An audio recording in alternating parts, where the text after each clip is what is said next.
So in Deep Game, we talk a lot about what we call relaxed aggression, playing with relaxed aggression, playing hard, effortlessly, doing without trying. These things that seem like paradoxes, right? How could you be both relaxed and aggressive at the same time? And yet, as basketball players, we've all seen players who very clearly play in this way. And it's an ongoing discussion and a big question for a lot of players, like how do I play that way? How do I play with this relaxed aggression? And so today we are going to freestyle a little bit on this topic, and it's going to lead us to some pretty deep realizations and ultimately a framework that we can use for actually playing this way all the time. Not only that, we're also going to give some exact exercises, both for the body and the mind, that are going to help you out a lot. They're really simple. You can do them immediately. And I think this is going to really help you out. So, as I said, we've all seen players who play with this relaxed, effortless aggression, almost like a springiness, but like a swagger to their game that you can't quite put your finger on, but you know it when you see it. And growing up here in this really small town in Ontario in Canada, there weren't a whole lot of players with this quality. And I didn't really see it until I got older. And in high school, our team was very good. We went to Toronto for a lot of tournaments, and we would see players like Corey Joseph, Tristan Thompson playing. And I still remember the first time I saw Corey, actually, who's now in the NBA. The first time I saw him play, it was really strange because he looked like he wasn't trying at all. It looked like he was actually like barely even paying attention, which was kind of weird. And he would just he had this like strut on the floor that I hadn't really seen before. It was very strange. And yet he was like this twitchy animal, like he could explode at any moment, and he did. And there was this strange like sixth sense to it that he was the best example of a completely relaxed, yet under the surface there was this aggression brimming that could explode at any time. And I'd never seen anybody move that way. You still see him play this way in the NBA. So anyhow, I really became kind of obsessed with this in high school, and I went like deep down the road of learning athletic performance and physiology, to the point like I was really obsessed. You understand? Like, to give you an idea, I remember I used to spend hours and hours reading articles online, compiling this database of training information, testing it on myself, tracking the results.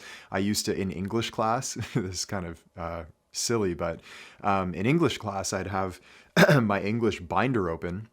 And then within the binder, I would have a second notebook where I would be writing down notes on training and writing training programs, just theoretical training programs, not even ones that I would use. I would like concoct a scenario and then design a training program to like fit that scenario. So I was just completely obsessed. And this is like 10th, 11th grade. And I still remember, like in kinesiology class, I took it in my senior year, didn't study at all, and got 105 on the exam. 105 because there was like a bonus question at the end. And it was just because I'd been studying anatomy and physiology and athletic performance and training for so long, for so many hours. And the teacher just laughed. He was like, I know you didn't try or study or do anything, but you seem to know the material, so whatever. So anyway, I just say this to give you an idea of like how deep I went into this, and the fact that all of that study and all of that work that I did and all the training and testing and tweaking that I did, I still couldn't do it. I still wasn't moving like Corey or like any of these more athletic Toronto players that I saw and that we played against. And I was still stuck with like my heavy feet. I could jump a little bit, but I was very heavy footed. I definitely didn't have that relaxed, effortless, springy aggression to my game that so many players had. And in my obsession, in all of my research, I came across a man named Stuart McGill. Stuart McGill is a spinal researcher. He's worked with the Chicago Bulls. I know he's worked with many professional athletes. He's very well known in the academic world of sports performance and written many books. He's kind of like at the time anyway, I haven't checked in a while, but he was the leading researcher on spinal performance and spine health in athletics. And so it turned out Stuart McGill but he does live in my city here in town. And he actually was researching at the local university. And so, being this like kind of ballsy kid that I was, an obsessed kid that I reached out to him. And for whatever reason, he accepted my invitation to like meet up and pick his brain. And so I went to his office. My mom took me, and we had this like 4-hour conversation in his office. He showed me his lab where he did all of his tests on performance. And he was like friends with all of these big time researchers that I'd been studying. And it was like going to Disneyland or something. And so I get to like talk to Stuart McGill, and I built a sort of a friendship with him. Actually, I was in, this is like totally beside the point, but I ended up being in one of his DVDs that he published. I was like doing the exercises, demonstrating on camera for him. So anyhow, this was like, gosh, I don't even know, 12 years ago, maybe now. So anyhow, not to get too off track here, but Stuart McGill said something, and he really clarified this for me and told me the secret to all of this. And he said that this quality that we now call relaxed aggression, it's not so much about being completely relaxed and completely aggressive at the same time. It's complete relaxation followed by a rapid and full contraction followed by a rapid and full release. In other words, you're relaxed, aggressive, relaxed, aggressive, relaxed, aggressive, relaxed, aggressive, rather than both relaxed and aggressive at the same time.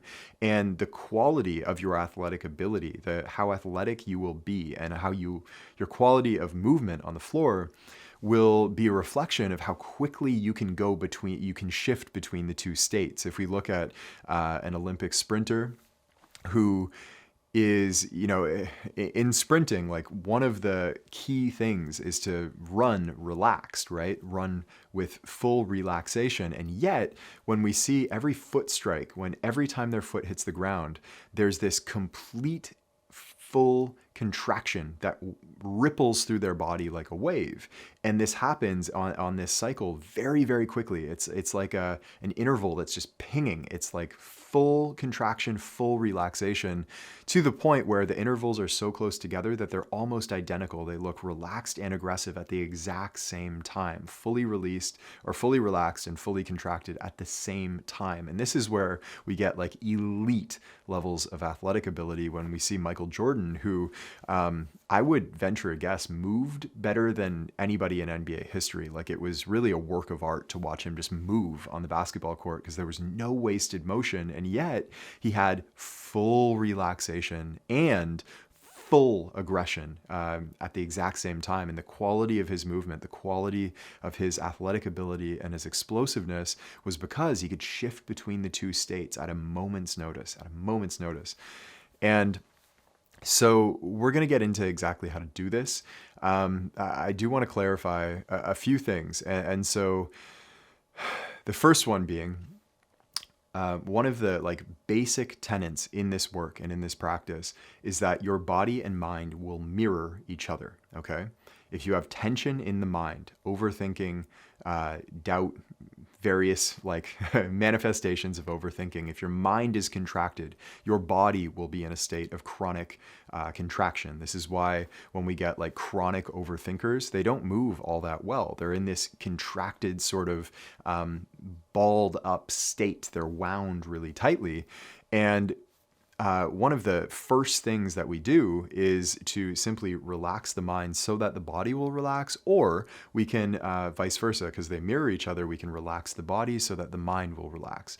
And this is in meditation practice. It's one of like the fundamental things that a lot of my teachers will start with, actually, when working with a person, is to get their body to relax so that the mind will let go. And so understanding that, first of all, gives us like a foundation to work off of. The body and mind are going to mirror each other. If your mind is in a chronic state of contraction, meaning overthinking, constantly analyzing and planning and doing all of these things, you're not going to move all that well. If your body is in a chronic state of contraction, your mind is going to be stuck in that contraction as well. They work off of each other. And so our goal really is to bring some fluidity into the mind and into the body so that both can relax, so that both can then fully contract. And this is where we get that relaxed, effortless aggression.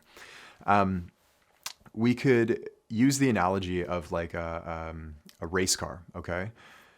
Whenever, or any car actually for that matter, when engineers are developing a car, they will never put more horsepower. They will never allow it to go faster than the brakes can actually slow down. In other words, you can't speed up what you can't slow down. And your nervous system, your psyche, your physiology has all of these inhibitory processes baked into it to prevent you from being able to speed up what you can't slow down. In other words, like your muscle will not be able to contract more than it can relax. Your mind will not be able to engage more than it can release from that engagement. And so when players come in with this this attitude of like wanting to constantly be trying and pressing and pushing and like this constant state of like, let me get there, let me get there, let me get there, it really causes a whole lot of problems because being in that chronic state of contraction means that you're never actually relaxing, which means you can't contract and engage all that much. And again, so they play off of each other. We have to be able to do both. You'll never be able to speed up and engage what you can't slow down and disengage. You have to be able to do both. So we could look at it in one other way that comes to mind. We talk about springiness, right? With athletes, springiness, the ability to like bounce off the ground and rocket up into the air or sort of like skip across the ground. And we see this springiness in a lot of these relaxed, effortless, aggressive athletes. Corey comes to mind back in the day. And if we look at a coiled spring, what actually happens there, we compress the spring. In other words, we contract it down to the ground. We press it down into the ground. And then only when we release and let it go, there's a release of tension that springs it up into the air. It has to release in order to spring, right? The contraction and the release are necessary, not just the contraction, not just the release. And so once again, we come back to players who are chronically in a state of overthinking, chronically in a state of trying to figure things out and analyze and reanalyze and plan and like trying so hard to get a result. That's a state of chronic contraction. At the same time, a release from that contraction is necessary in order to get that result that you're looking for, that effortless, natural aggression, the relaxed aggression that we're looking for when we play. So once again, we need to be able to do both. The ability to fully engage, fully contract, fully become aggressive, like just at the drop of a dime, we see athletes do this, like they are completely relaxed and then they explode. A striker in martial arts comes to mind. They're fully relaxed and fluid, and then the moment comes to strike, and even as they're striking, right, their arm is extending, it's like a whip. There's a relaxed tension to it, and then it goes into a full contraction at the point of the strike when it actually makes contact. Full contraction followed by the recoil and release of that contraction back into fluidity. These martial artists are like a really great example of this. They're completely relaxed and fluid, coupled with that ability to explode and become aggressive and strike at a moment's notice. That's the kind of quality that we're developing in your mind and in your game, the ability to, once again, fully contract, fully engage, and then fully release. Again, I can't reiterate this enough because I know so many players, myself included, struggle with this. If you are constantly in a state of chronic overthinking, chronic tension, chronic striving, you're sort of like the martial artist who stays stuck in the strike. They stay stuck with their arm locked, right? And obviously you can't strike from that position. Obviously it requires the relaxation once again.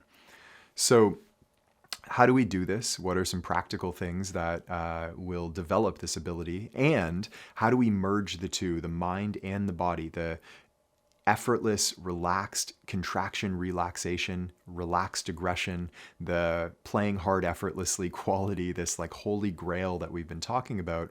How do we develop it in both the mind and the body so that the two mirror each other as they always will?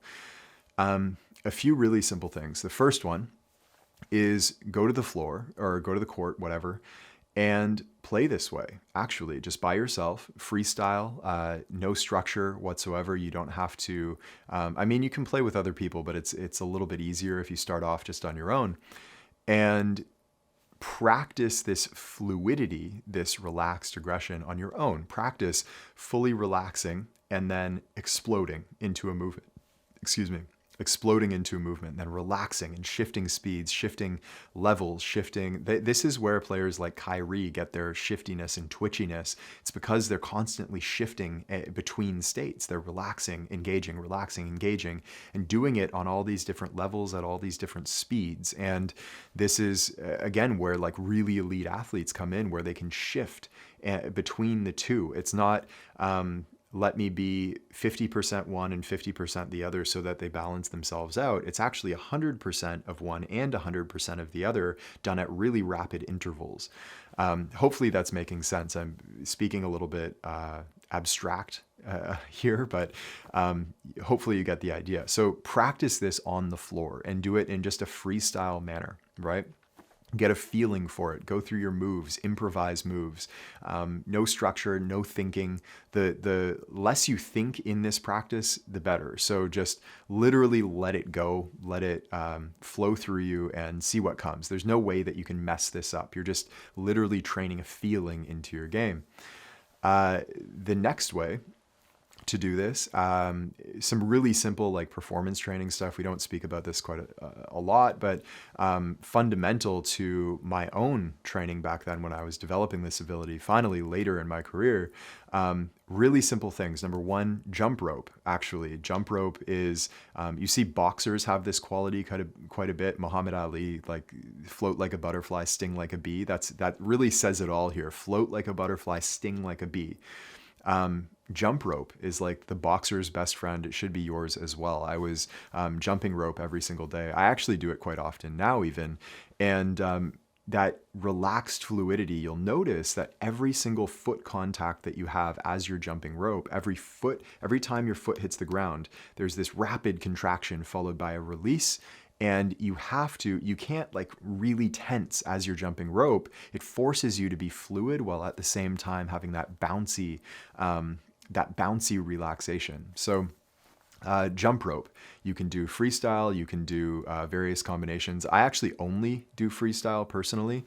Put on music, make it like, again, to get the rhythm, the feeling of it, and let your mind go, like just flow into the music and jump rope in that way. Just like 5 minutes a day is plenty actually with this.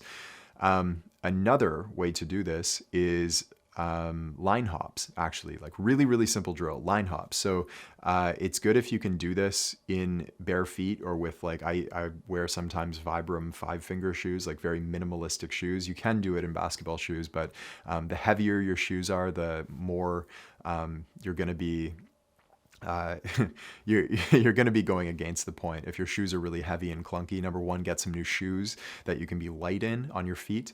It's really, really important. But line hops, basically, over a vertical line, you're going to hop horizontally. You can hop with 2 feet, with 1 foot.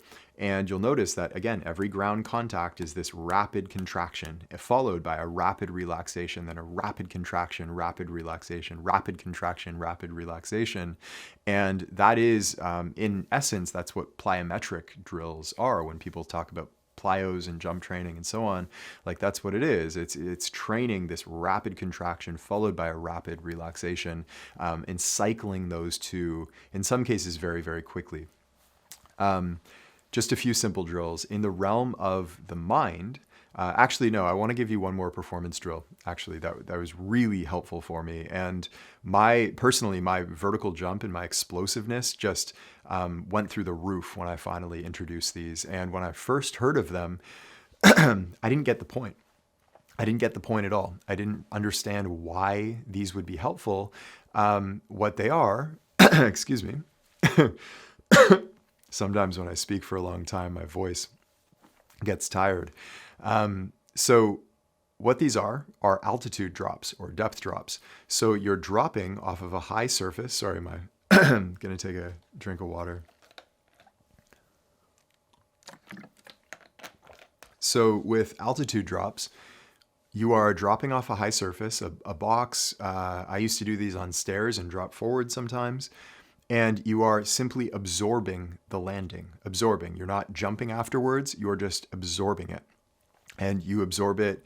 The only way to do it properly is you see people do them like with full tension, right? They do it very mechanically with full tension. You see coaches demonstrating these online, or at least I've seen quite a few examples where that defeats the whole purpose. You want to drop and absorb it fluidly, but with, again, that I can't demonstrate them here sitting here, so maybe look online for a good demonstration.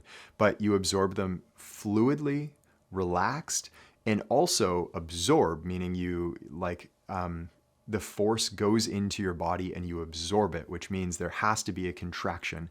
When we go back to the analogy of you can't speed up what you can't slow down, they won't make a car faster than the brakes will allow for. The same thing goes for your nervous system. We have these inhibitory processes that won't generate explosive power more so than we can actually absorb and slow down. You won't jump higher than you can land. Like, the body won't allow for it. And so actually practicing landing, practicing absorbing high degrees of force is going to kind of not circumvent that inhibitory mechanism, but it's going to train you to literally, it's going to build up your brakes, your braking power, and that will naturally allow your speed to increase. And I had some really, really, really rapid increases in vertical jumps simply by introducing these into my program and making no other changes. Actually, these were like a really big key for me personally. So this is, these are just a few things on the performance side that you could try out. On the mental side, which is just as important once again, because again, the mind and body will mirror each other. When you see players like, again, Corey Joseph in that example, in that story, when Corey played, it was very clear that not only was his body really fluid and really relaxed, he wasn't overthinking anything, right? He wasn't overthinking anything. He was fully engaged in the moment. There was this relaxed quality to his mind that could, at a moment's notice, fully engage. And the mind and body will mirror each other. So the more you do that, you develop this quality of mind, the more your body will take that on as well. So the first thing, this is why, by the way, we train in meditation.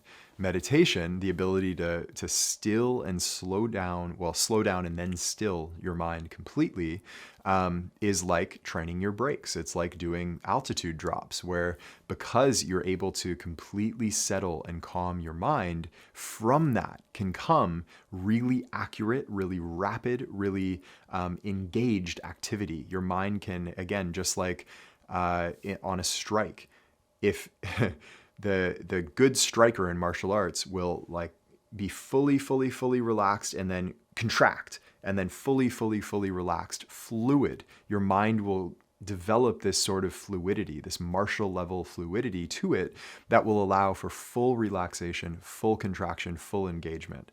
So meditation is the first way. We have a guide to meditation that you can watch. The Deep Game program will take you pretty far into meditation and different ways of training the mind in this ability. In addition to that, one thing to really become conscious of, and this is where the rubber really meets the road, you actually want to do this in your everyday life. So as you're going throughout your life, think about full engagement and full relaxation. When you are doing a task, be fully on the task. Like, all of your awareness goes into the task. When you're doing your homework, just do your homework. When you release from it, let it go, forget about it, and completely relax.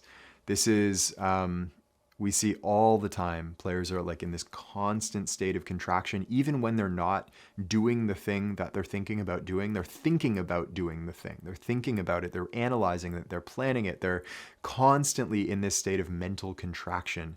This is going to destroy, like, it all falls apart at that point. If you're in this chronic state of contraction, it's going to undermine your ability to release in any area. And so once again, we go back to like players who overthink a lot, players who are chronically in this contracted state have a really hard time moving well because the mind and body mirror each other. It's all completely and totally connected. And so it may seem like it wouldn't matter, right? What you do in your time away from the court, how could that influence your time on the court? No, your mind and your nervous system are patterning and repatterning and creating new patterns and connecting those patterns all the time. So when you're off the court, what you do really, really, really matters. The way that you hold yourself, the way that you hold your mind and your body really, really, really matters. These are habitual patterns that will follow you onto the basketball court. So full engagement, full relaxation. When you let go, fully let go. When you engage, fully engage. Practice this, make it habitual, pattern it deep into your system, and you will find yourself moving and playing with that relaxed aggression, that holy grail of performance that we see in all the most elite athletes, and that is very much possible for you, okay? So once again, I know we went in a lot of different directions. I really hope this clears it up a little bit for you. You can implement these things immediately. It gives you a little bit more insight into the value and the quality that meditation can bring into your game. When you can fully still and calm and relax your mind, it opens up this ability to fully and rapidly and intensely engage when necessary, and then completely let go. And you develop this springy, bouncy, if you've ever met like, and this is a long shot, but maybe you hear stories, I'll just give this example anyway. Zen monks, and Phil Jackson talks about this often as well, but Zen monks have this bounciness to their personality, to their quality, this like ease of movement, even in their body. For people who don't do any sort of performance training for the most part, they just sit all day in meditation, they have this like looseness and fluidity and effortlessness in their body. It's like they move like ballerinas in many cases. At least like maybe the very, very old ones don't, but even the old ones have this like limber quality to them that's really shocking for their age. And it's all because they're training themselves in their mind in this ability, and it trickles down and reflects through their body and their effortlessness and ease of movement. There's this bouncy, like springy quality to them. And so we see like the real value of this, these mental practices, the deep game practices, all of these forms of training, they all feed into each other. Okay. So I hope this gives you some ideas, some things to practice on your own, and I will see you in the next one. Hey, it's Coach Taylor. I hope you enjoyed today's talk. And if you did, the best thing to do right now, while it's fresh in your mind, is go to deepgame.com or click the link in the description, and it'll take you to our free Deep Game Masterclass, where you'll actually learn the entire deep game of basketball with all 8 laws and all of the fundamentals that you need to know as a high-level basketball player. We've had players call this the best hour of basketball learning of their lives, and it's completely free. So go to deepgame.com right now, or just click the link in the description, and I can't wait to see you there.